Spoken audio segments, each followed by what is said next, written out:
अस्सलामुअलैकुम। क्लास 9 के फ़िज़िक्स का चैप्टर नंबर 1 है हमारे पास और आज हम लोग मेजरिंग इंस्ट्रूमेंट्स के सब टॉपिक स्क्रू गेज को डिस्कस करेंगे। ठीक है कि स्क्रू गेज हमारे पास क्या होता है और किस पर्पज़ के लिए बना है। तो वीडियो को लेक्चर को स्टार्ट करने से पहले आपसे रिक्वेस्ट है कि वीडियो को लाइक करें। अगर चैनल को आपने सब्सक्राइब नहीं किया तो चैनल को भी सब्सक्राइब करें। तो स्टार्ट करते हैं आज का lecture screw gauge. So what is screw gauge. तो जैसा कि लास्ट लेक्चर में हमने वर्नियर कैलिपर को डिस्कस किया था कि वर्नियर कैलिपर हमारे पास क्या होते हैं। तो आपने वर्नियर कैलिपर की लीस्ट काउंट भी देखी थी कि वर्नियर कैलिपर की लीस्ट काउंट जो है वो हमारे पास 0.1 मिलीमीटर होती है। अब हमारे पास जो है कई इस तरह के ऑब्जेक्ट्स भी होते हैं जिनकी मेजरमेंट जो है वो 0.1 मिलीमीटर से भी छोटी होती है। तो इस तरह की ऑब्जेक्ट्स को जो है फिर हम लोग वर्नियर कैलिपर से जो है मेजर नहीं कर सकते।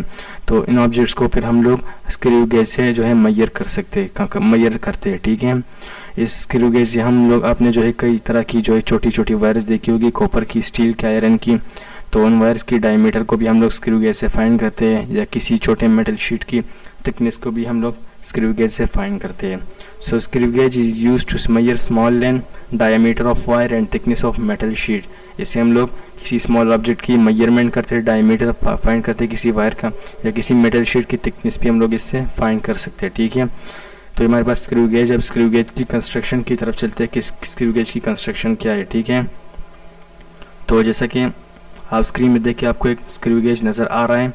अगर आप देखें तो आपको यहाँ पर एक यू शेप मेटल फ्रेम नज़र आ रहा है। ठीक है, अगर आप इस यू शेप मेटल फ्रेम के अंदर देखें तो आपको एक मेटल स्टड नज़र आ रहा है जो इसमें अपनी जगह पर फिक्स्ड है। ठीक है, ये मेटल स्टड। अगर आप इसके नेक्स्ट पार्ट देखें तो आपको एक स्पेंडल भी नज़र आ रहा है।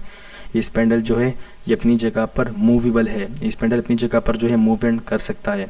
अगर आप इसके साथ जो है स्पेंडल के साथ अगर आप नेक्स्ट पार्ट आप देखें तो आपको यहाँ पर मेन स्केल जो नज़र आ रहा है, मेन स्केल। ये मेन स्केल जो है एक हॉलो साइलेंडर है। ठीक है, ये मेन स्केल क्या है, एक हॉलो साइलेंडर है जिसको हम लोग स्लीव्स भी कहते हैं। मेन स्केल को इसको हम लोग क्या कहते हैं, स्लीव्स भी, हॉलो साइलेंडर को। अगर आप मेन स्केल पर ये मेन स्केल की जो लाइन है तो इस लाइन को जो है, इस मेन स्केल की लाइन को, इसको हम लोग इंडेक्स लाइन भी कहते हैं। इस मेन स्केल की लाइन को, इसको हम लोग क्या कहते हैं, इसको हम लोग इंडेक्स लाइन कहते हैं। ठीक है, तो ये हॉलो साइलेंडर है। इस मेन स्केल की लाइन को जो है उसको हम लोग इंडेक्स लाइन कहते हैं। हॉलो साइलेंडर को हम लोग स्लीव्स भी कहते हैं।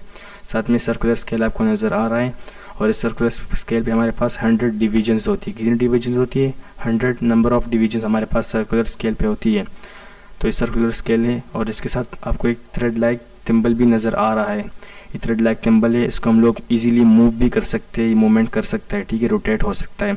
इसके साथ आपको एक रेचिट भी नज़र आ रहा है। लास्ट में अगर आप देखें आपको एक रेचिट भी नज़र आ रहा है और इसको भी हम लोग इजीली जो है मूव कर सकते हैं। ठीक है, तो जब आप इस थ्रेड लाइक थिम्बल को देखें, थिम्बल को हम जब भी मूव करते हैं तो आपको ये स्पेंडल भी मूव होता हुआ नज़र आ रहा है। तो थ्रेडल के मूवमेंट से जो है स्पेंडल भी मूव कर सकता है। ठीक है, तो ये हमारे पास इस स्क्रू गेज की कंस्ट्रक्शन के यू शेप मेटल फ्रेम है, मेटल स्टड में इसमें लगा है, हॉलो साइलेंडर है जिसको हम लोग स्लीव्स भी कहते हैं, एक मेन स्केल है, इसकी लाइन को हम लोग इंडेक्स लाइन कहते हैं, साथ में एक थिम्बल भी, थ्रेड लाइक थिम्बल, रेचिट है, रेचिट में है इसमें। और अगर आप सर्कुलर स्केल को देखें तो आपको वहाँ पर 100 नंबर ऑफ डिवीजन्स भी नज़र आएंगे। तो हमारे पास स्क्रू गेज की कंस्ट्रक्शंस थी। ठीक है, अब नेक्स्ट है हमारे पास पिच ऑफ स्क्रू गेज के। What is pitch of screw gauge.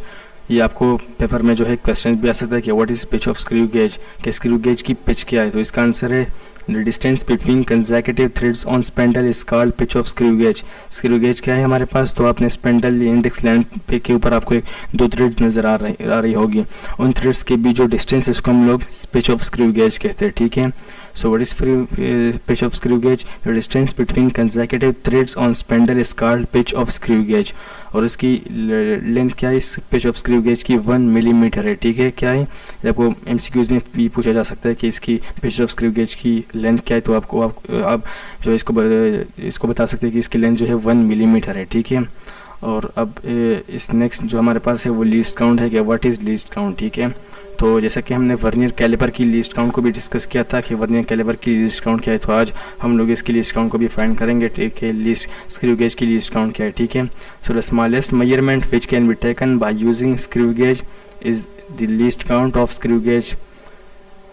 Least count जैसा कि हमारे पास एक स्मॉलेस्ट मेजरमेंट होती है जिससे नीचे जो है ये स्क्रू गेज, ये मेजरिंग इंस्ट्रूमेंट मेजरमेंट नहीं कर सकता, तो स्मॉलेस्ट वैल्यू हमारे पास इस स्क्रू गेज की लीस्ट काउंट कहलाती है, ठीक है। और हमारे पास क्या है 0.1 मिलीमीटर, ये 0.1 मिलीमीटर हमारा 0.01 मिलीमीटर है, सॉरी 0.01 मिलीमीटर, ये हमारे पास एक ऐसी वैल्यू है जिससे नीचे जो है लीस्ट काउंट मेजरमेंट नहीं कर सकता, ठीक है। तो ये हमारे पास क्या है स्क्रू गेज की लीस्ट काउंट है, ठीक है। तो ये हमारे पास इसकी डिफिनेशन है। अब अगर आप मैथमेटिकली इसको देख इसको हम लोग फाइंड करेंगे तो इसका जो फार्मूला है वो आपके बुक में भी उन्होंने दिया है, ठीक है। तो इसका फार्मूला है least count is equal to pitch of screw gauge divided by number of divisions on circular scale.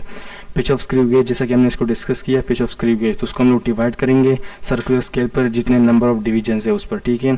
तो जैसा कि पिच ऑफ स्क्रू गेज आप इसको देखें, पिच ऑफ स्क्रू गेज की लेंथ कितनी है 1 मिलीमीटर है, तो हम 1 मिलीमीटर को डिवाइड करेंगे, नंबर ऑफ डिवीजन हमारे पास कितने 100 नंबर ऑफ डिवीजन्स हमारे पास है, ठीक है। तो 1 को जैसा कि हम 100 नंबर ऑफ डिवीजन्स पे डिवाइड करेंगे तो हमारे पास क्या आ जाएगा 0.01 मिलीमीटर आ जाएगा, ठीक है। तो हमारे पास क्या है 0.01 मिलीमीटर, ये पिच ऑफ ये हमारे पास लीस्ट काउंट है स्क्रू गेज का, और ये मिलीमीटर में ये है। अब अगर हम इसको सेंटीमीटर में कन्वर्ट करें तो हम ये हमारे पास आ जाएगा 0.001 सेंटीमीटर, ठीक है। तो ये हमारे पास लीस्ट काउंट है स्क्रू गेज की। नेक्स्ट है हमारे पास zero error. What is zero error? तो जैसा कि हमने वर्नियर कैलिपर में भी जीरो एरर को डिस्कस किया, तो अब हम लोग स्क्रू गेज में भी जीरो एरर को डिस्कस करेंगे, ठीक है। तो जैसा कि आपको एक डायग्राम नज़र आ रहा है, इस डायग्राम से हम लोग जीरो एरर को समझने की कोशिश करेंगे, ठीक है। तो ये लाइन जो आपको नज़र आ रही है हमारे पास मेन स्केल का इंडेक्स लाइन है, ठीक है। और ये जो नंबर आपको नज़र आ रही है हमारे पास सर्कुलर स्केल की डिविजन्स है, ठीक है। तो जैसा कि ये इंडेक्स लाइन आपको नज़र आ रही है हमारे पास ज़ीरो है, तो जब भी सर्कुलर स्केल का ज़ीरो इंडेक्स लाइन के ज़ीरो के साथ कॉन्साइड करता है तो इस सूरत में हमारे पास जीरो एरर जो है वो ज़ीरो होगा, ठीक है। क्या होगा? ज़ीरो होगा। जब भी मेन स्केल का इंडेक्स लाइन का ज़ीरो जो है वो सर्कुलर स्केल के ज़ीरो के साथ कॉन्साइड करता है तो इस सूरत में हमारे पास जीरो एरर जो है वो ज़ीरो होगा, ठीक है, यानी कि ज़ीरो एरर नहीं होगा। अगर हम इसकी डेफिनेशन को देखें, so if zero of circular scale coincides with zero of the index line then zero error is zero. जब भी सर्कुलर स्केल का ज़ीरो जो है यानी कि सर्कुलर स्केल का ज़ीरो है ये हमारे पास कॉन्साइड करता है with the zero of the index line, यानी कि इंडेक्स लाइन का जो ज़ीरो है इसके साथ ये ज़ीरो कॉन्साइड करता है, तो इस सूरत में हमारे पास क्या होगा? Zero error is zero. इस सूरत में हमारे पास ज़ीरो एरर जो है ज़ीरो होगा, ठीक है, क्लियर। तो अब जो है फर्दर जीरो एरर को भी टू टाइप्स में डिवाइड किया गया है, जैसा कि वर्नियर कैलिपर में भी था। एक पॉजिटिव जीरो एरर है, एक नेगेटिव जीरो एरर है। तो अगर आप इस डायग्राम को देखें, इसमें जो है ये इंडेक्स लाइन का जीरो जो है अपनी जगह पर है, लेकिन मेंस के यहाँ पर जो है सर्कुलर स्केल का जीरो जो है वो थोड़ा पीछे रह गया, ठीक है, थोड़ा नीचे। तो जब भी जीरो जो है ये सर्कुलर लाइन का जो जीरो है सर्कुलर स्केल का ये इंडेक्स लाइन से पीछे नीचे रह जाता है तो हम इस सूरत में फिर जीरो एरर जो होगा वो पॉजिटिव होगा, ठीक है। अगर आप इसकी डेफिनेशन को देखें, if zero of circular scale lies behind the index line then zero error will be positive.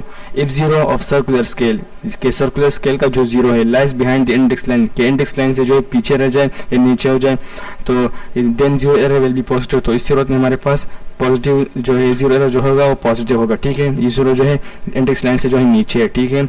अगर आप नेगेटिव जीरो एरर को देखें तो डायग्राम को आप इसके डायग्राम को देखें तो यहाँ पर ये इंडेक्स लाइन का जीरो है और ये सर्कुलर स्केल है, तो सर्कुलर स्केल का जीरो जो है ऊपर है यानी कि इसने इंडेक्स लाइन को क्रॉस किया है। तो जब भी ये सर्कुलर स्केल का जीरो इंडेक्स लाइन को क्रॉस करेगा तो इस सूरत में हमारे पास नेगेटिव जीरो एरर होगा, ठीक है। अगर आप इसकी डेफिनेशन को देखें, if zero of circular scale crosses the index line than zero error will be negative.